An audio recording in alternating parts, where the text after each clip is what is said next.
쿠시나가르의 아침해가 떠오릅니다.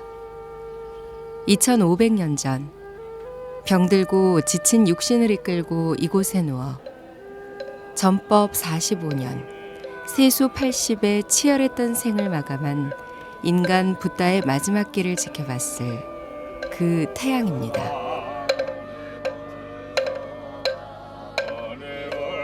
서가모니불을 염하는 간절한 정근 소리가 열반당의 아침을 흔들어 깨웁니다.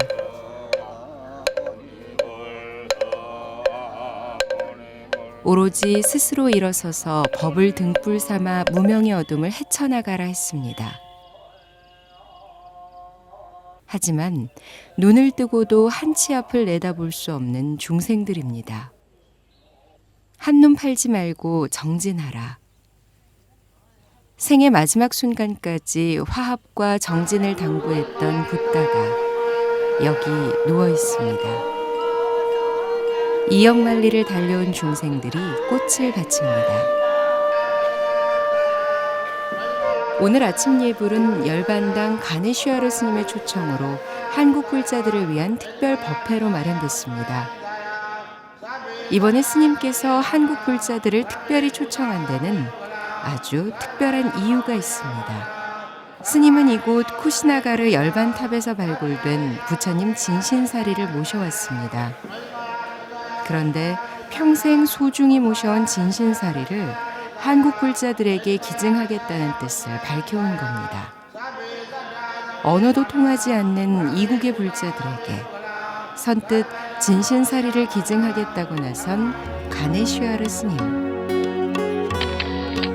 굽이굽이 부처님의 채취가 서려 있는 곳, 열반의 땅에서 펼쳐진 특별한 인연 이야기 속으로 떠나봅니다.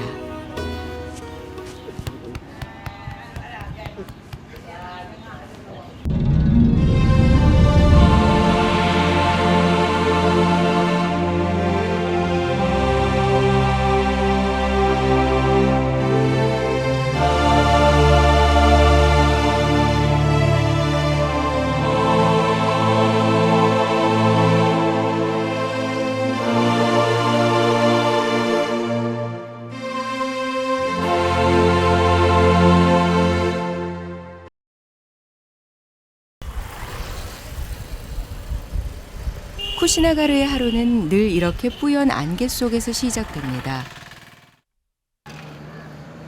아침 일찍 덕산 스님이 향하는 곳은 법 스승인 가네슈아르 스님의 처소입니다.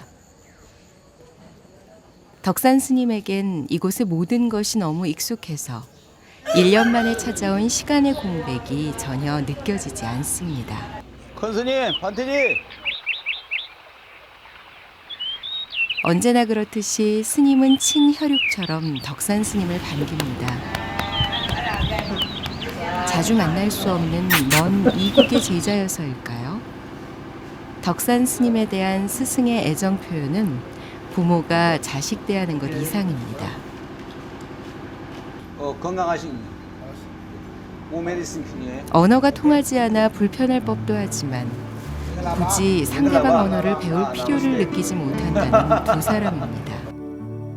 표정만 봐도 상대의 말은 물론 마음속까지 헤아릴 수 있기 때문입니다. 천진불처럼 무해자재한 두 스님의 인연은 10여 년 전으로 거슬러 올라갑니다. 당시 풀리지 않은 화두를 끌어안고 조상의 묘를 찾듯 불쑥 인도를 찾은 덕산 스님은 1년여를 떠돌던 만행을 이곳 쿠시나가르에서 매듭짓게 됐는데요. 바로 그때 이곳에서 스님을 이끌어주신 스승이 가네슈아르 스님이었습니다. तो इन्होंने बहुत सहयोग भी दिया। हमको 2-3 बार मेडिकल कॉलेज में भी दवा कराया गया था। उसके बाद हम मेरे को सकल भी हम लोग एक का माफी है। कोरिया बंटी ने ये कहा हम सब लोग कहते अरे इंडो सनी कोरिया का सनी बेरगू सिम सिम ऐसे बोलता है। कोरिया बंटी बहुत मानता है हमको। एक मानेगा तो दूसरा आदमी मानना जरूरी है। ऐसे हम दोनों आपस में खूब मेल है। ऐसे वहाँ बनेगा तो हम बिल्कुल निश्चित रूप से बर्मी लोग को वहाँ ले जाएगा। 예, 제가 오래전에 그 인도의 성지순례를 갔더랬습니다. 가지고 그 열반당에 새벽 기도를 가게 됐는데 거기서 처음 뵙게 됐어요. 됐는데 처음 보는 순간에 참 남다르지 않다. 어디서 많이 뵌 것 같다라는 생각이 들었어요, 부분이. 근데 거기서는 그때 그러고는 돌아왔는데 그 후에 한국에서 우연한 기회에 또 그분을 뵙게 됐어요, 부분이. 뵀는데 서로 정지된 상태에서 이렇게 눈을 크게 뜨고 쳐다만 봤어요. 보는데 갑자기 보더만은 큰 스님께서 어깨를 턱 치지만은 오케이 하는 거예요. 저도 오케이 하고 보니까 서로 얼싸안고 반갑다 하고. 근데 이게 전생에 남다른 인연이 아니었다라는 생각이 들었어요. 그때 부분이. 가네슈아르 스님은 미얀마에서 왔습니다. 쿠시나가르 열반당을 발굴하고 복원한 스승이 편찮으시다는 소식을 듣고 인도 땅으로 건너와 50년을 이곳 쿠시나가르에서 보냈습니다. 가네슈아르 스님의 스승인 찬드라마니 스님. 20세기 초 이곳 쿠시나가르에 정착한 스님은 당시 폐허 속에 버려져 있던 열반당을 끈질긴 노력으로 발굴해서 이곳이 부처님의 열반 성지임을 밝혀낸 주인공입니다.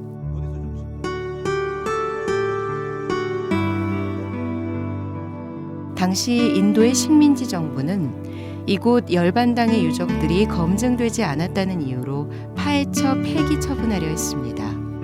찬드라마니 스님은 식민지 본국인 영국 정부에까지 간곡한 편지를 보내 이곳이 부처님의 열반지임을 설득한 끝에 마침내 발굴에 성공했습니다. गुरुजी यहाँ आने के बाद 1891 को आया। उस समय केवल ये मंदिर ही था, स्तूपा टूटा फूटा था। तो यहाँ का सरकार ने ये स्तूप बुद्ध का है, जैन का है, महावीर का पता नहीं, इसे बुद्ध है मालूम हो जाएगा तब देगा। तब ये 1902 से 2, 3, 4, 5, 6, 7, 8 तक खुदा गया। खुदा करने का ये स्तूपा को तोड़ेगा। गुरुजी ने कहा नहीं तोड़ो मत तोड़ो। आखिर में जो स्तूपा गोल है इसमें एक जगह से खोदने के लिए कहा गया, एक जगह से खोदा गया। खोद के पूरा नीचे आया, आपके करीब 25-30 फीट के अंदर में पहले का मल राजाओं का दिया हुआ स्तूपा मिला। उसी स्तूपा के अंदर में खोखला मिला। खोखला के अंदर में तांबा का एक घड़ा और उधर हाथ पानी देने वाला एक घड़ा मिला। उसी घड़ा के अंदर में सोने का, चांदी का, पीतल का डिब्बा उसी में अस्थि है। 1902 में मिला था ये।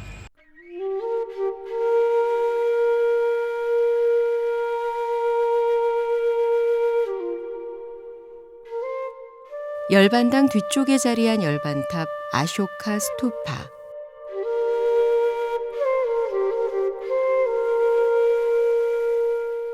기원전 300년경 부처님의 열반 후 200여 년이 지난 어느 날 이곳 쿠시나가르를 찾은 아쇼카 왕은 말라족이 세운 작은 사리탑을 해체하고 규모를 키워서 다시 축조했습니다.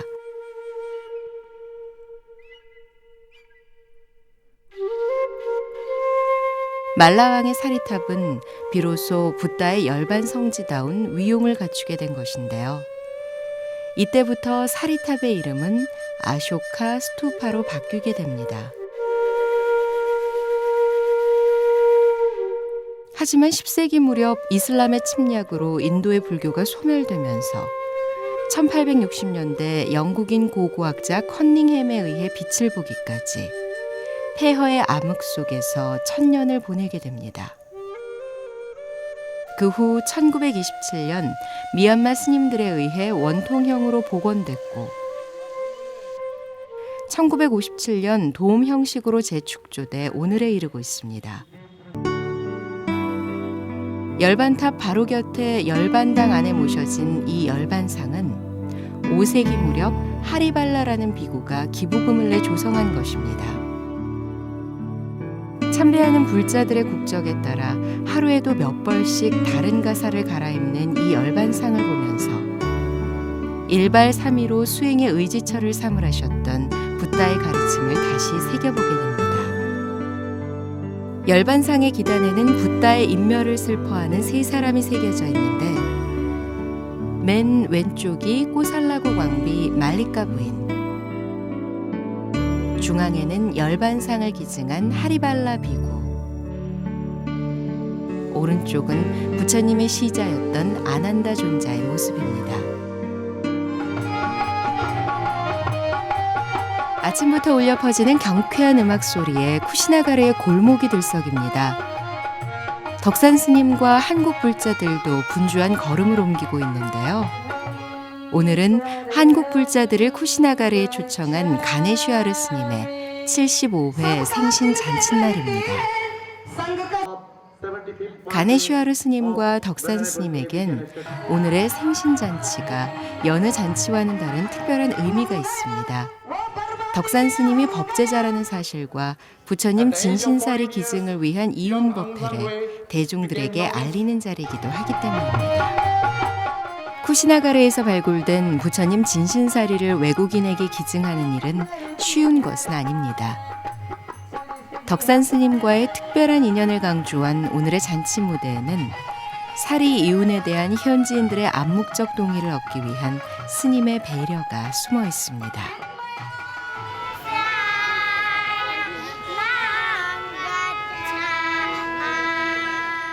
한국 불자들은 지난밤 정성 들여 만든 오색 연등을 준비했습니다. 미리 준비해온 꽃잎을 한 장 한 장 직접 이어붙여서 제작된 세상에서 딱 하나뿐인 연등입니다.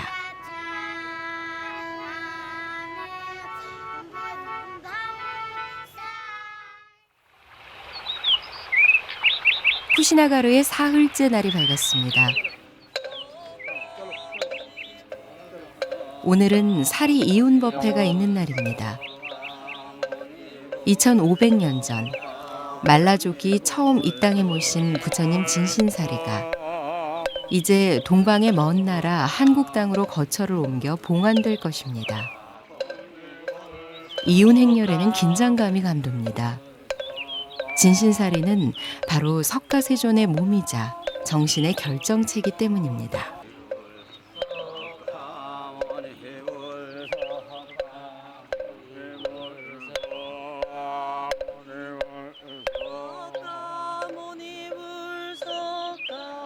한량없는 육바라밀의 공덕과 수행의 결정체가 바로 살입니다. 금광명경에서는 살이야말로 최고의 복전이라고 설하고 있습니다. 부처님의 진신사리는 온갖 미혹과 탐욕, 번뇌불이 모두 꺼진 멸진장의 세계입니다. 사리를 경배하는 것은 그러한 가르침을 몸으로 받는 것과 같다고 했습니다.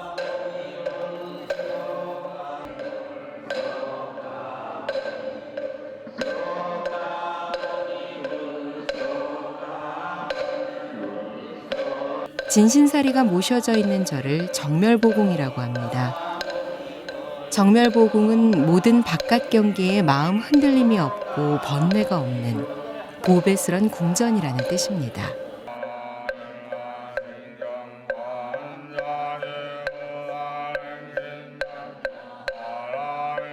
(2500년) 전 부처님이 열반에 드신 후 주변 8개 나라가 8등분해서 각기 봉안했던 부처님 진신사리.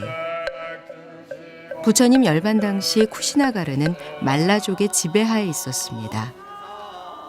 부처님께서도 말라족 사람들을 불러서 당신의 임종을 지켜보게 했는데요. 그런 인연으로 함께 사리를 나눈 8개 나라 중 하나가 된 말라족들은 이곳 쿠시나가르에 사리를 봉안하고 탑을 세웠습니다. 이곳 쿠시나가르가 부처님의 열반지임이 틀림없다면 그 열반지를 발굴 복원하면서 얻어진 사리는 부처님의 진신사리임에 틀림없을 겁니다.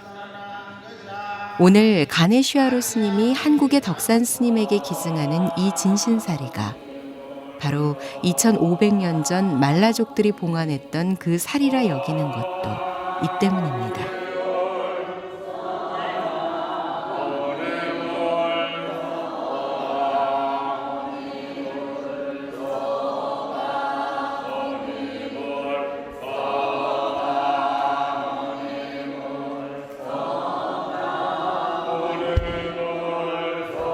거처님의 다비를 손수 봉행했던 말라족들에게서 미얀마의 고승에게로 전해졌던 진신사리가 이제 그 인연의 실타래를 따라 한국의 불자들에게 오셨습니다. 이 복전으로부터 풍성한 수행의 결실을 얻는 일은 오직 한눈 팔지 않고 정진하는 자의 몫이 될 것입니다.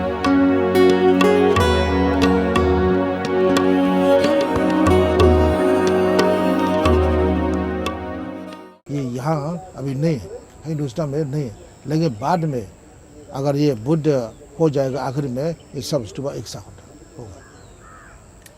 वह स्तूपा बनेगा, उसके बाद देखा गया कल करीब 25 लाख रुपया का हीरा का ऊपर का सेंफू बुद्ध बर्मा में। ये यहाँ का जो बर्मा का राष्ट्रपति आया था यहाँ, उस टाइम हमको दे गया था, अगर बनेगा तो दे दो बोल के दिया। आप लोग भी बहुत लोग दिया हुए हैं, हमें एक स्तूपा बनेगा, हमें एक स्तूपा बनेगा, बहुत लोग। अगर स्तूपा बना तैयार हो जाएगा कोरिया में, बिल्कुल तैयार हो जाएगा, लोग देने लगेगा। 산탑을 조성하게 되면 바로 그 옆에다가 국제 열애 선원이라는 것을 선원을 조성을 해서 세계 각국의 모든 분들이 와서 부처님의 어떤 그 지혜를 명상할 수 있는 그런 어떤 명상센터를 한번 조성해 볼 생각입니다.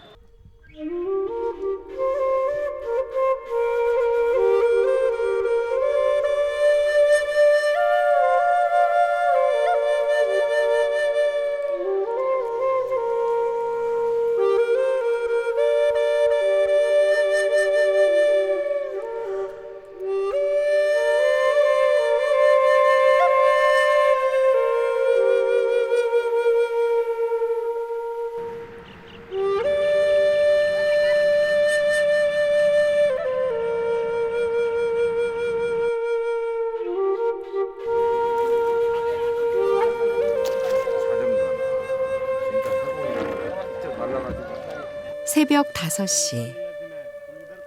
겐지스 강은 아직 어둠에 묻혀 있습니다.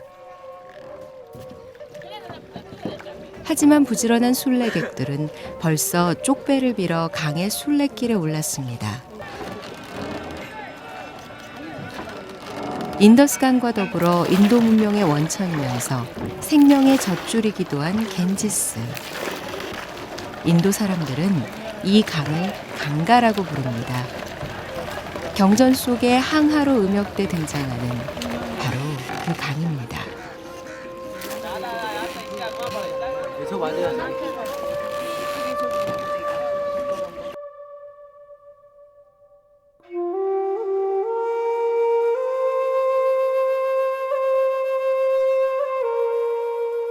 강을 따라 군데군데 자리한 화장터에서는 금생의 인연을 다한 육신을 태워서 내생으로 실어 나르는 다비의 연기가 피어오릅니다.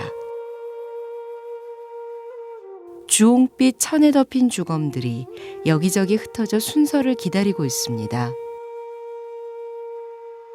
순서가 되면 이들은 평범한 일상처럼 무심하게 장작더미 위에 올려지고 이윽고 재가 돼 흩어집니다.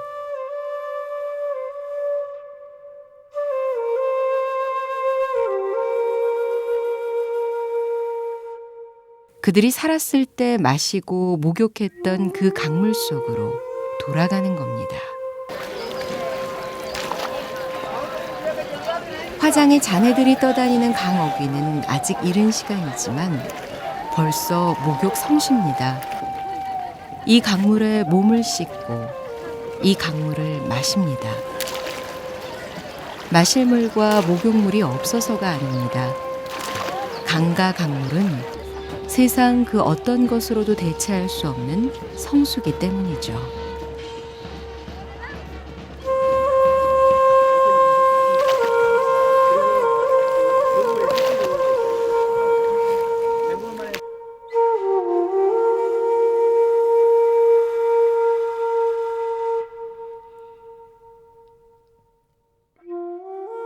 이 물을 마시고 이 물로 몸을 씻으면 악업도 함께 씻겨서 천상에 태어날 수 있다고 믿는 것입니다.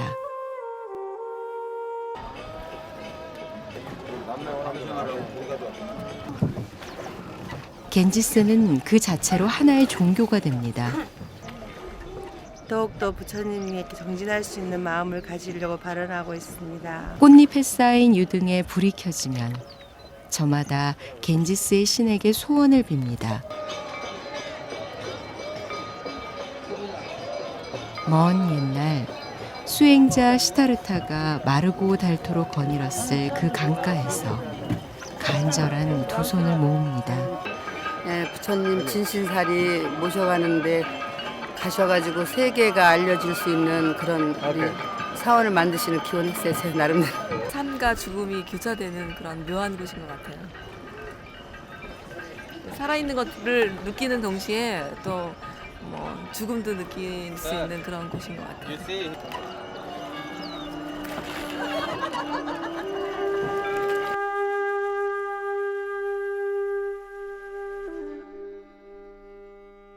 영혼을 자맥질하듯 생과 사가 교차하는 윤회의 항구를 건너 항하사에 도착했습니다. 붓다가 수부티에게 조용히 이릅니다.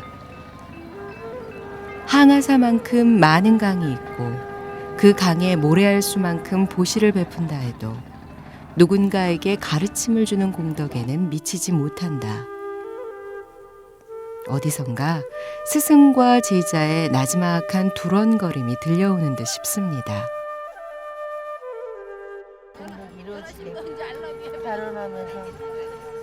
항하사에 발 딛고 선 이 아침을 오래오래 간직하고 싶은 마음도 벌써 항하사만큼 불어나 있습니다.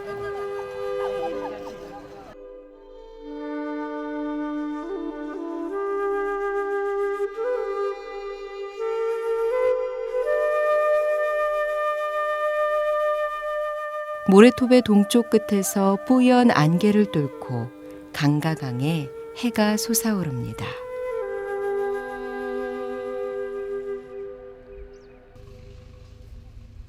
수행자 시타르타는 바라나시 겐지스 강변에서 무수히 반복되는 생과 사를 목격했습니다.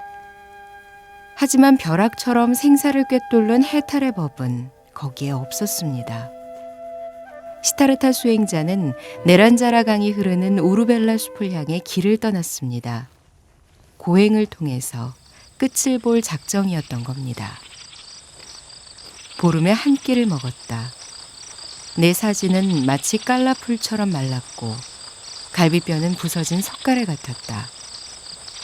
백가죽을 만지면 등뼈가 잡혔고 등뼈를 만지면 백가죽이 잡혔다.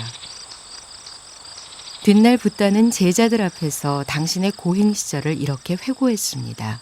이곳 우르벨라 고행림에는 고행자 시달타가 6년 동안 지냈던 곳이죠. 그러나 결과는 아무것도 없었습니다. 그래서 마침내 이 수행님을 떠나기로 결심하고 수자타의 공양을 받게 되죠. 기운을 차린 수행자는 위대한 성도 부다가이를 향해 발걸음을 돌리게 되죠. 하지만 6년의 고행이 전혀 불필요한 것이었을까요? 수행자 시타르타의 그런 고행이 없었다면 아마도 우리는 중도의 진리를 제대로 이해하기 어려웠을 겁니다. 쾌락과 고행, 양극단을 지향한 중도의 진리. 그것을 찾아 수행자는 다시 길을 떠납니다.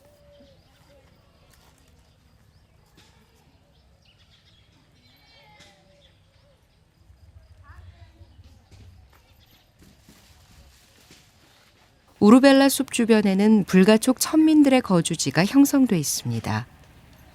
너무 천해서 다른 카스트와 아예 접촉도 할 수 없는 저주받은 계급. 그들이 바로 불가촉 천민입니다. 하지만 청년 시타르타는 숲속에서의 고행을 접고 다시 이들 곁으로 세상의 모순을 온몸으로 감내하고 살아가는 이들과 함께하기 위해 발걸음을 내디딘 겁니다. 그리하여 마침내 수자타의 유미죽 공양을 받게 됐고 기력을 회복한 수행자는 깨달음을 향해 더욱 큰 걸음을 내딛게 됩니다. 아쇼카 왕은 먼 훗날까지도 수자타를 잊지 않도록 하기 위해 수자타의 집터를 찾아 이렇게 거대한 탑을 쌓았습니다.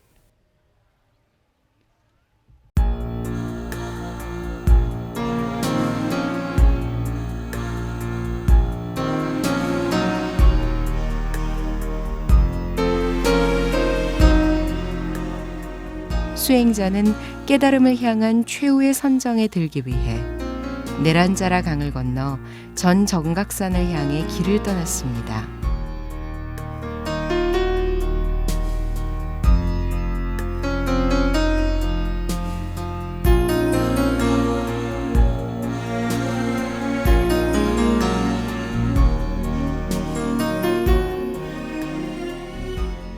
멀리 우르벨라 숲이 내려다 보이는 전 정각산. 시다르타가 산에 오르자 천지가 진동했습니다. 산신이 두려움에 떨며 우르벨라 마을의 보리수 아래로 가줄 것을 간청했습니다.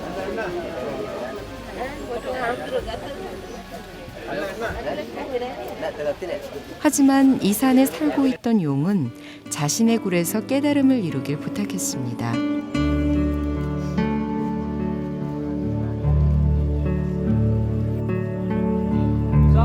시타르타는 결국 그림자만 동굴에 남기고 보드가여로 떠나게 됩니다.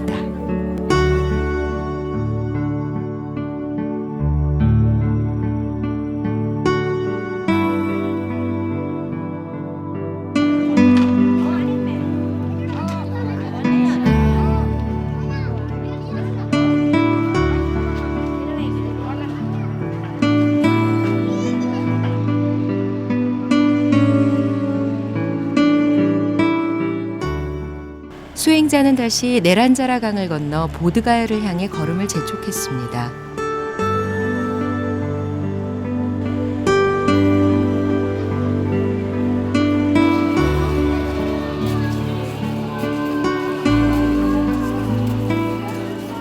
위대한 성도 보드가야는 붓다가 깨달음을 이룬 성소답게 늘 순례자들로 붐빕니다.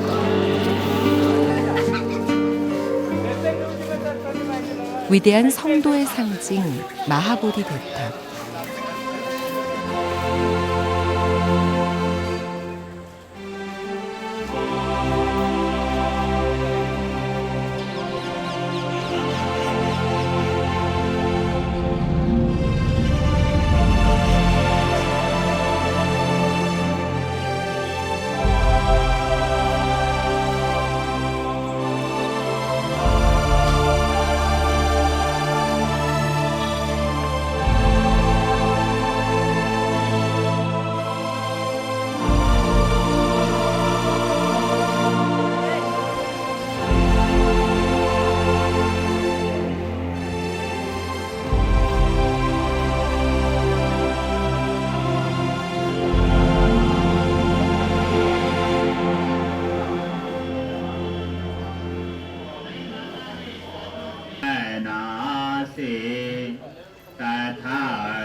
고색 창연한 대탑은 세상을 향해 진리의 빛을 비춥니다. 대탑 안쪽에는 위대한 깨달음의 성좌, 금강좌가 위치해 있습니다.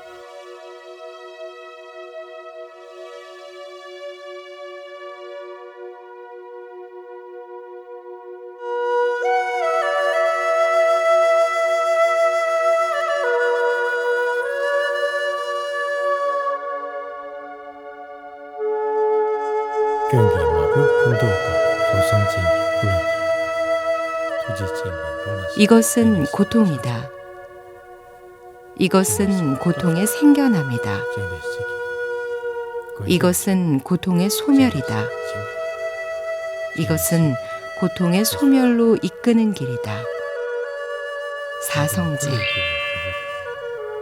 삶은 고통이지만 이 고통은 생겨난 것이며 생겨난 것은 반드시 소멸한다는 여기에서 그 고통을 소멸시키는 길을 보았다고 35 깨달은 성자 붓다는 선언했습니다. 목숨을 건 6년의 고행을 거쳐 보드가의 보리수 아래 가부좌를 튼 사문 시타르타가 깨달은 성자 붓다로 거듭나는 순간입니다.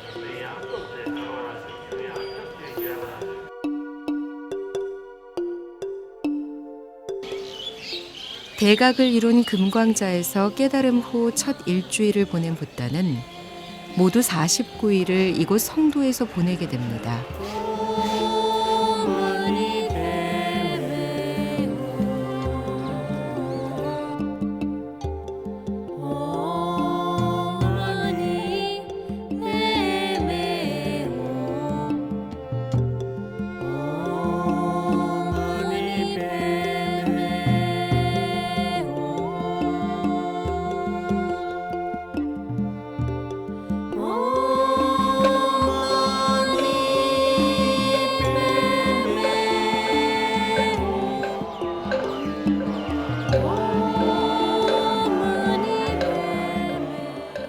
보문정사 솔라단이 쿠시나가르에서 이웃해온 부처님 진신사리를 모시고 거룩한 성도에 도착했습니다.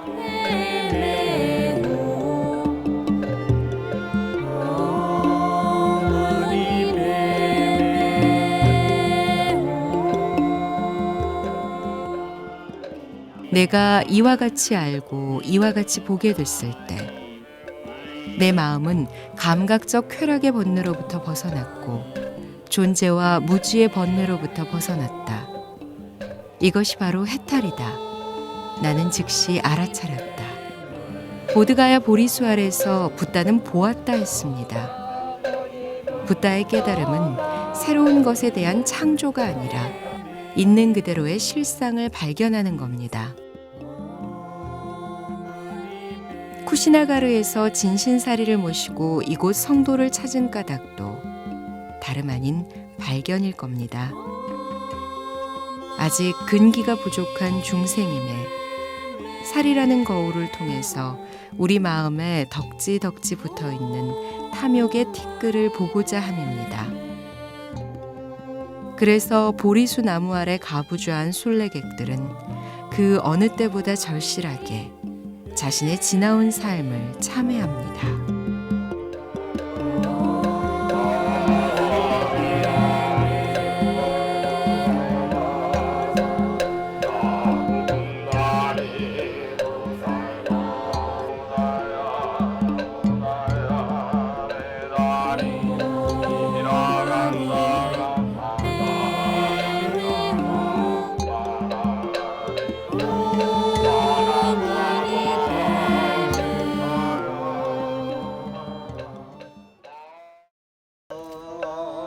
순례단은 2500년 전 붓다가 걸었던 길을 따라 걷습니다.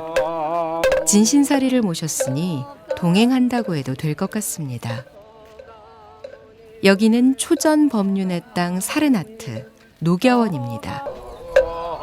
붓다는 깨달음을 성취한 후 첫 번째 전도 대상을 찾다가 자신과 함께 고행림에서 수행했던 5 비구를 찾아 이곳에 왔습니다.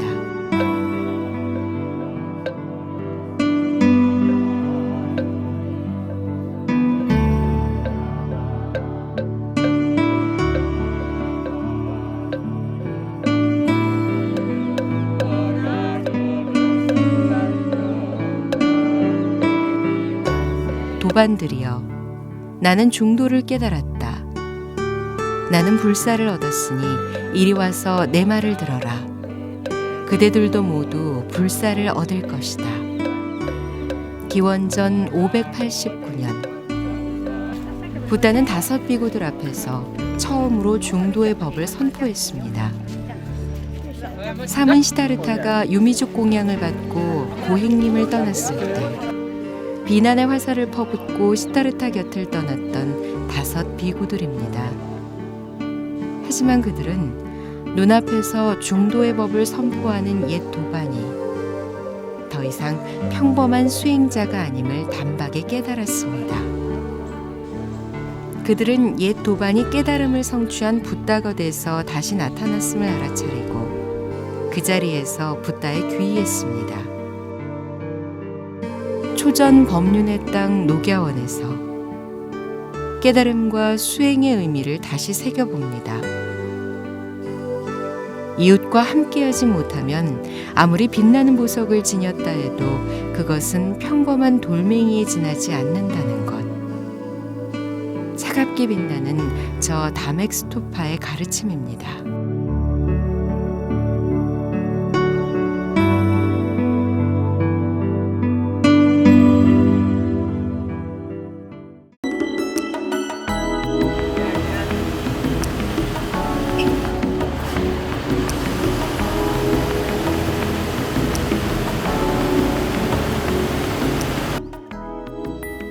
빈비사라 왕이 다스렸던 옛 마가다 왕국의 수도 라즈기르를 상징하는 영축산입니다. 영축산을 오르는 길은 다른 성지에 비해 잘 닦여 있습니다. 누구보다 헌신적으로 부처님을 모셨던 빈비사라 왕이었던 만큼 그 공덕의 힘이 오늘에까지 미치는 걸 겁니다.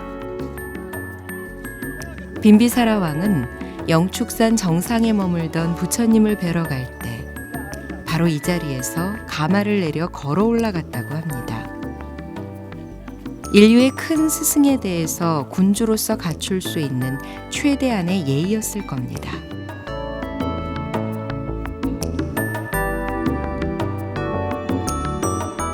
그래서 이 길은 빈비사라 왕의 길로 명명됐습니다.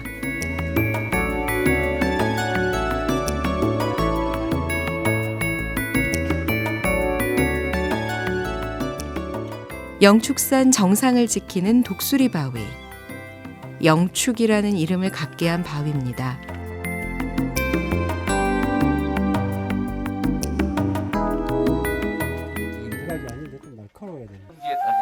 영축산 정상.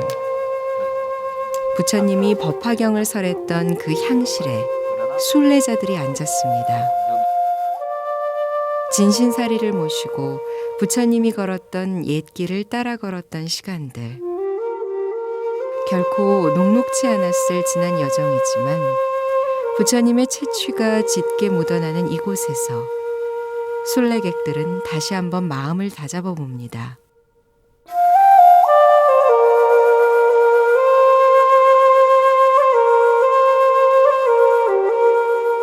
쿠시나가르에서 보드가야, 녹야원을 거쳐 영축산까지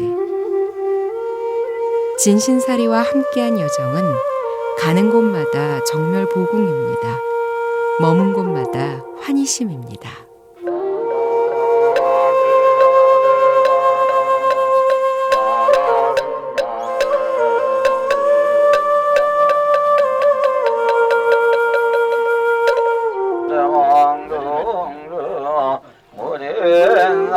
세수 80이 되던 어느 날 팔순에 붙다는 왕사성의 독수리봉을 출발해 북쪽으로 다시는 돌아오지 못할 전법의 길을 떠납니다. 마을에서 마을로, 거리에서 거리로. 북인도 전역을 맨발로 누볐던 붓다지만 인멸이 가까웠음을 알고 고향 룸비니가 있는 북쪽으로 방향을 잡은 겁니다.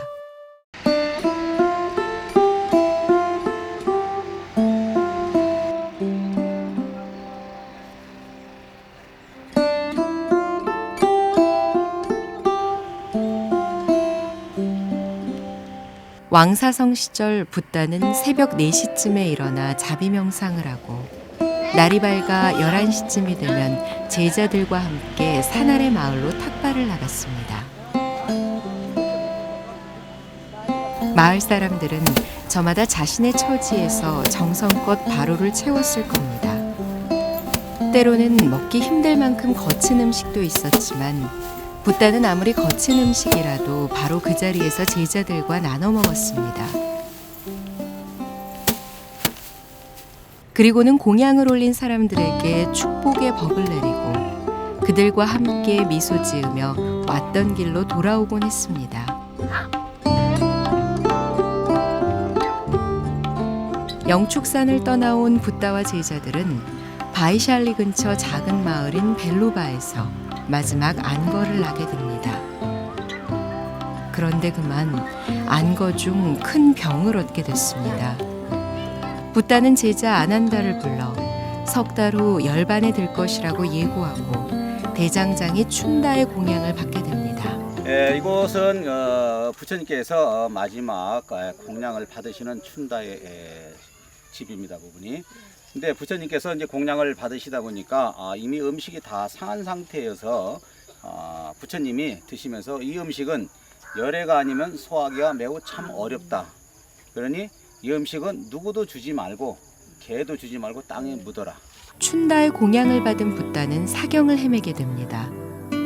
하지만 붓다는 제자들을 불러 당부합니다.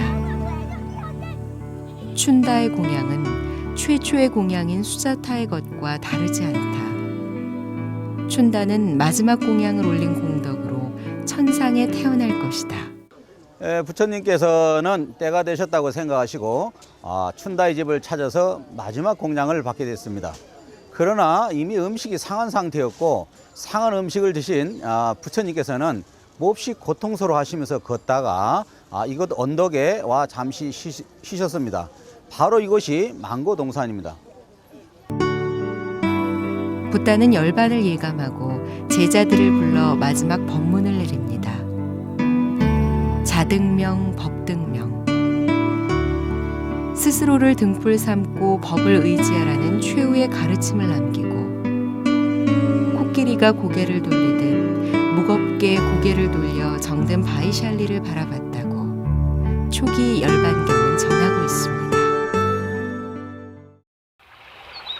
춘다의 공양을 받으셨던 파바 마을에서 열반지가 있는 쿠시나가르까지는 20km. 이 길을 가는데 25번이나 피를 토하며 쓰러져 쉬었다고 경전은 전하고 있습니다. 오래된 가죽끈에 간신히 붙들러 끌려가는 낡아빠진 수레처럼 붓다는 만싱창이의 육신을 이끌고 열반의 땅인 쿠시나가르 우파바타나 숲에 도착하게 됩니다.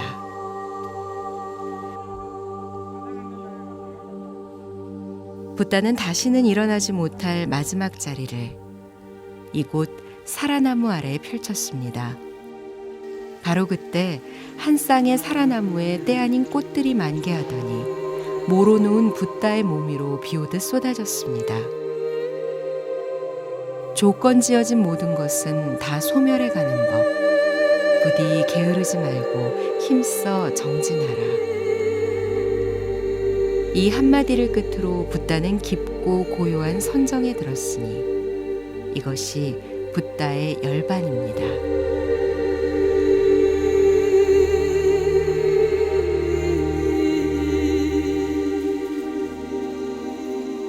붓다가 열반에 든 쿠시나가르는 당시 말라족의 수도였습니다. 붓다의 임종을 지킨 이들도 말라족입니다. 말라족들은 붓다 열반 후 법고를 마을의 공회당으로 이혼해서 이후 장례 절차를 논의하게 됩니다. 이 자리는 그 부처님이 열반에 드시고 바로 장례 절차를 협의하던 바로 말라족들의 그 공회당 장소입니다. 이 자리가. 그래서 여기서 말라족들이 협의를 해서 바로 우측에 다비장으로 모셔서 다비를 하시고 난 다음에 사리를 수습해서 바로 이 자리에서 8등분해가 사리를 나누신 바로 여기가 공회동 터입니다. 당시 북인도 지역에는 8개 나라가 세력을 떨치고 있었는데 붓다의 사리를 차지하기 위해 전쟁도 불살태세였다고 합니다. 하지만 말라족들이 나서서 각 나라의 사리가 골고루 돌아갈 수 있도록 8등분함으로써 평화가 유지될 수 있었던 겁니다.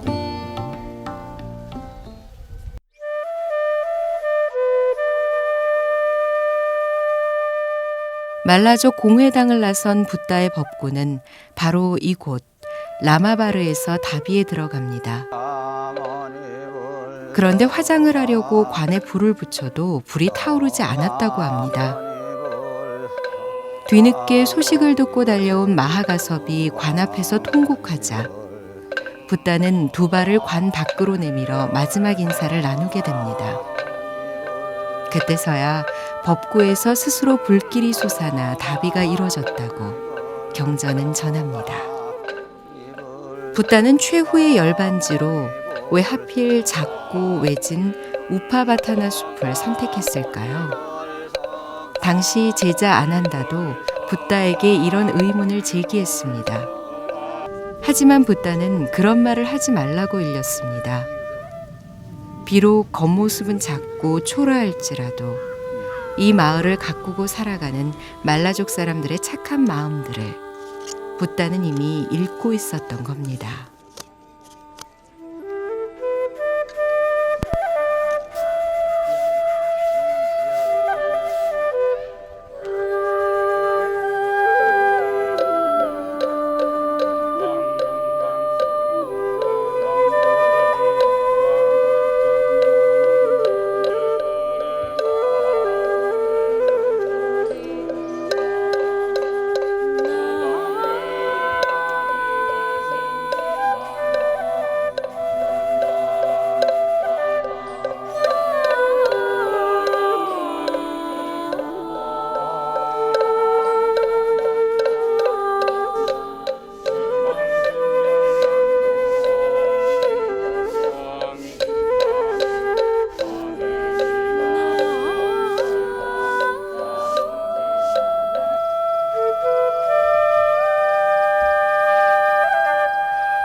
쿠시나가르의 마지막 밤. 순례자들은 촛불을 밝혔습니다.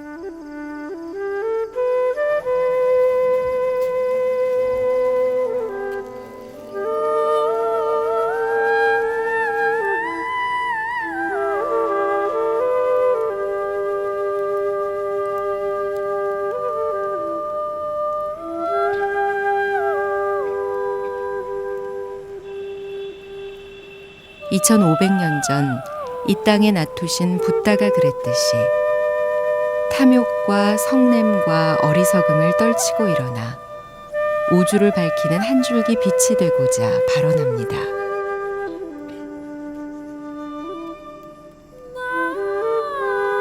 쿠시나가르, 그 작고 외진 사라나무 숲에서 붓다는 마지막 뼈 조각까지 나눠주고 떠났습니다. 하지만 붓다가 그랬듯이 그것은 새롭게 만드는 일이 아니라 우리 안에 감춰진 진열을 다시 발견하는 일입니다. 그것이 마지막 남은 열반당의 진신사리가 한국 땅으로 나투게 되는 이유일 것이기 때문입니다.